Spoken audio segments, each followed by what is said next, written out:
नमस्कार विद्यार्थी मित्रांनो आणि शिक्षक मित्रांनो, 24 फेब्रुवारी 2026 ला एक मीटिंग झाली शिक्षण विभागाची आणि यामध्ये माननीय मंत्री महोदय सुद्धा उपस्थित होते. त्यांच्या उपस्थितीमध्ये काही महत्त्वाचे निर्णय झाले, त्याची अंमलबजावणी आता होणार आहे. तो यामध्ये 3 महत्त्वाचे निर्णय मी तुम्हाला सांगणार, ज्यामध्ये एक पहिला मुद्दा आहे की संच मान्यतेनुसार तुम्हाला माहिती असेल कोकणामध्ये ज्या पद्धतीने निर्णय घेण्यात आलाय पटसंख्येचा, त्या पटसंख्येचा निर्णय इतर ठिकाणी सुद्धा लागू होणार का, या संदर्भात या मीटिंगमध्ये निर्णय घेण्यात आलेला आहे. दुसरा मुद्दा आहे समाज योजनाबाबतचा. समाज योजनाच्या निकषामध्ये 2 प्रकारचे मोठे बदल होणार आहे. त्यामध्ये पदवीधर शिक्षक हा 1 ते 5 गटासाठी सुद्धा आता अतिरिक्त होऊन जाणार का समायोजन संदर्भात, तो एक निर्णय झालाय. आणि दुसरा म्हणजे माध्यम नसलेल्या शाळेमध्ये जर शिक्षकाची नियुक्ती होत असेल किंवा समायोजन होत असेल तर ते कसं करावं या संदर्भात सुद्धा निर्णय घेण्यात आला आहे. सो या मीटिंग मधले 3 महत्वाचे मुद्दे या व्हिडिओच्या माध्यमातून मी तुम्हाला सांगणार, विथ प्रूफ दाखवतो, पाठीमागचा संच मान्यता सुद्धा दाखवतो. सो व्हिडिओ शेवटपर्यंत बघा आणि आवडला तर लाईक करून तुमच्या मित्रांना शेअर करा आणि चॅनल सबस्क्राईब करा. चला मुख्य मुद्द्याकडे घेऊन जाण्यापूर्वी तुम्हाला मी सांगू इच्छितो की इग्नाइट अकॅडमी कडनं नवीन Drona 9.0 live plus record batch आपली चालू झालेली, ज्या बॅच मध्ये तुम्हाला सेपरेट बॅचेस पण अवेलेबल असणार आहेत. 2 प्रकारच्या बॅचेस आहे. यामधला मुख्य फरक हा आहे की ह्या बॅच मध्ये तुम्हाला विथ बुक किट आणि बॅग अवेलेबल आहे, ह्या बॅच मध्ये नाहीये. तुम्हाला योग्य ती बॅच निवडायची, पण दोन्ही बॅच मध्ये मात्र फीचर सारखे. त्यातलं पहिलं फीचर आहे तुम्हाला शिकवणारी टीम जी असणार, ज्यांनी 5,000 प्लस आतापर्यंत निकाल दिलाय, असे मार्गदर्शक तुम्हाला या बॅच मध्ये मिळणार आहे. टॉपिक नुसार टेस्ट उपलब्ध आहे, टॉपिक नुसार नोट्स उपलब्ध आहे आणि लेक्चर नुसार पीपीटीच्या नोट्स सुद्धा उपलब्ध असणार आहे. तुम्हाला 350 प्लस टेस्ट सिरीज, ज्यामध्ये टॉपिक नुसार सब्जेक्ट नुसार आणि full length test series available आहे. प्रत्येक विषयाचं doubt clearing session live session मध्ये पण होतं. प्रत्येक शनिवारी सुद्धा तुम्हाला डाऊट क्लिअरिंग सेशन असणार आहे. दिवसाची सुरुवात म्हणजे नवा दिवस नवी सुरुवात, रिफ्रेशमेंट सेशन डाके सरांचं डेली तुमच्यासाठी असणार आहे आणि फ्री मध्ये महा रिव्हिजन सेशन आहे. दोन्ही फीचर दोन्ही बॅच मध्ये योग्य ती बॅच तुम्ही घेऊ शकता. विशेष आज रमजान ईद आहे, त्यानिमित्ताने 20% ऑफ आहे.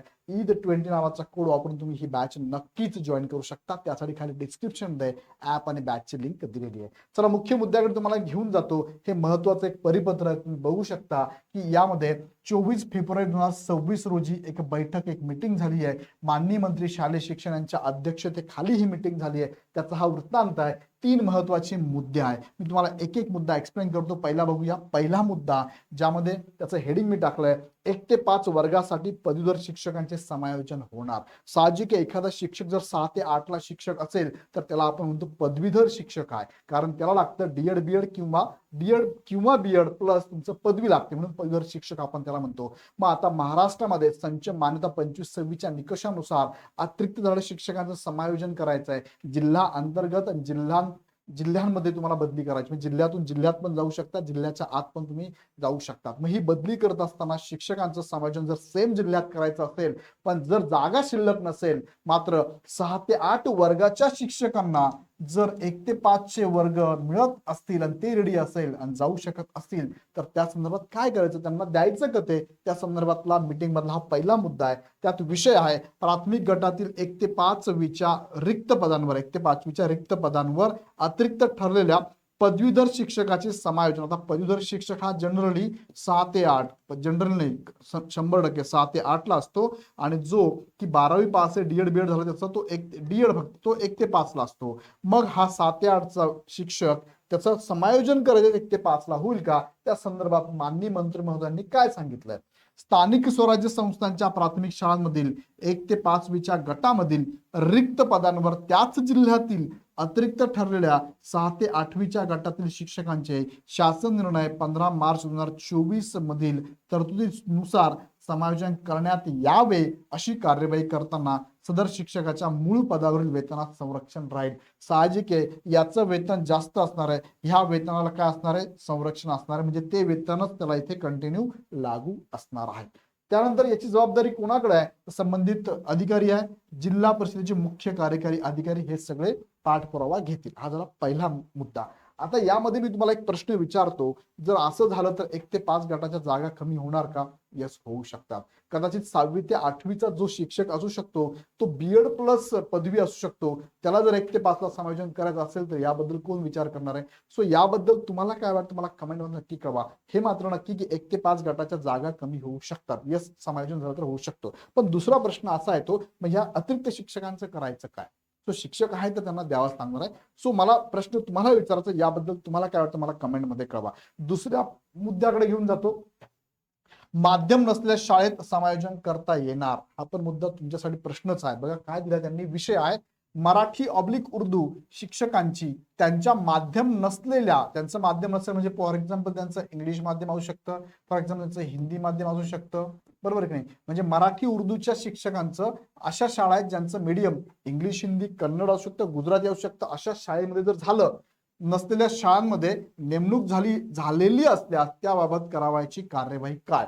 त्यात निर्णय असा झाला आहे, मराठी उर्दू शिक्षकांचे त्यांच्या शैक्षणिक अर्हतेनुसार, हा मुद्दा महत्वाचा, त्यांच्याशी संबंधित माध्यम असलेल्या शाळांमधील पदांवर शासन निर्णय 15 मार्च 2024 मधील तरतुदीनुसार समायोजन करण्यात यावे. म्हणजे त्यांना संधी दिलेली आहे. एखादा जर मराठी उर्दू माध्यमाचा असेल, आता त्याचं अतिरिक्त समायोजन करायचं असेल तर त्याला इतर माध्यमांच्या शाळेवर सुद्धा समायोजन मिळणार आहे. त्यासाठी हा जी आर त्यांनी सांगितला 15 मार्चचा जी आर आहे. हे याचा पूर्ण फॉलोअप कोण घेणार आहे, शिक्षण संचालक प्राथमिक पुणे आणि शिक्षक संचालक माध्यमिक उच्च माध्यमिक पुणे यांचा फॉलोअप असणार आहे. आता याबद्दल तुम्हाला काय वाटतंय, तुमच्या मीडियममध्ये अतिरिक्त मीडियमवाला शिक्षक जर समायोजन होत असेल तर तुमच्या मीडियमच्या जागा पण कमी होऊ शकतात का.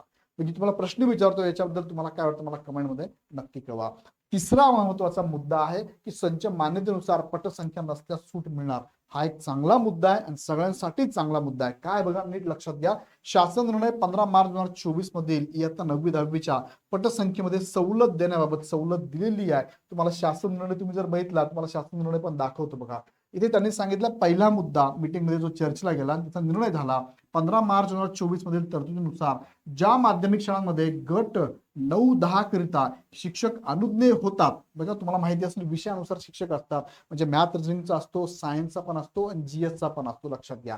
अनुज्ञेय होतात अशा शाळेपासून 0 ते 3 किलोमीटर परिसरात त्याच माध्यमाची दुसरी माध्यमिक शाळा असल्यास शासन निर्णयाप्रमाणे तुम्हाला काय करायचं, इथे कार्यवाही करायची आहे. आणि दुसरा महत्वाचा निर्णय आहे की 15 मार्च 2024च्या तरतुदीनुसार ज्या माध्यमिक शाळांमध्ये गट 9-10 करिता शिक्षक अनुज्ञेय होतात अशा शाळेपासून 3-5 किलोमीटर अंतरा परिसरात असणाऱ्या व त्या परिसरात माध्यमिक शाळांत 9वी ते 10वीच्या गटाकरिता 0 पदे मंजूर होणाऱ्या शाळांमध्ये 9वी-10वीच्या गटांमध्ये संच मान्यता वर्ष 25-26 मध्ये दोन्ही वर्गाची एकत्रित पटसंख्या 40 असल्यास 3 शिक्षक अनुज्ञेय करण्यात यावे.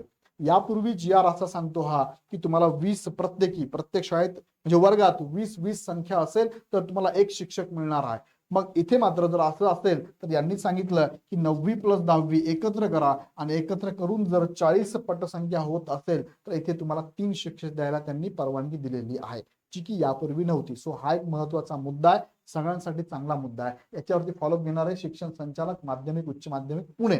आता यामध्ये तुम्हाला मी जी आर पण दाखवतो की जी आर मध्ये सांगितल्याप्रमाणे त्यांनी काय मुद्दे बघा. आता ह्या जी आर बद्दल मी पाठीमागे व्हिडिओ घेतलेला आहे, तुम्ही बघितला नसेल त्याची लिंक खाली डिस्क्रिप्शन देऊन टाकतो, तेवढी व्यवस्थित बघा. ह्यातले मुद्दे तुम्हाला तिथे पण नक्कीच उपयोगात येतील. हा जी आर आहे 15 मार्च 2024चा, ज्यामध्ये त्यांनी सांगितल्याप्रमाणे इथे बदल करण्यात आले. संच म्हणजे सुधारित निकष त्यांनी दिलेले आहेत. हे निकष डिटेलमध्ये व्हिडिओ मी घेतला आहे, त्याची लिंक खाली डिस्क्रिप्शन मध्ये देऊन टाकतो, एकदा बघून घ्या.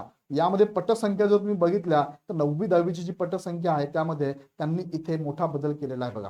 9वी-10वीची पटसंख्या दोन्ही शाळेत कोणतीही एक इयत्ता असल्यास 20 ते 60 मध्ये तुम्हाला शिक्षक इथे मिळतात बघा. दोन्ही इयत्तेत प्रत्येकी 20 शिक्षक पाहिजे तर तुम्हाला इथे शिक्षक मिळतात बघा. 3 40 ते 100 पर्यंत असेल तर दोन्ही इयत्ता प्रत्येक इयत्तेत किमान 20 पाहिजे सांगितलंय. तर आता हा निकष लावला नाही त्यांनी, यांनी दोन्ही मिळून 40 जर असेल ना तर तुम्हाला 3 शिक्षक अनुज्ञेय करण्यात आलेले आहे. सो एक मोठा बदल इथे पण असणार आहे आणि चांगला बदल आहे. आणि विशेष म्हणजे जी कोकणामध्ये काही गोष्टी सध्या निकष लावले आहेत त्या निकषाच्या आधारे इथे पण या गटासाठी 9 ते 10 गटासाठी हा चांगला निर्णय असू शकणार आहे. सो तिन्ही मुद्दे मी तुम्हाला डिटेलमध्ये एक्सप्लेन केले. याबद्दल तुम्हाला काय वाटतंय मला कमेंटमध्ये नक्की कळवा.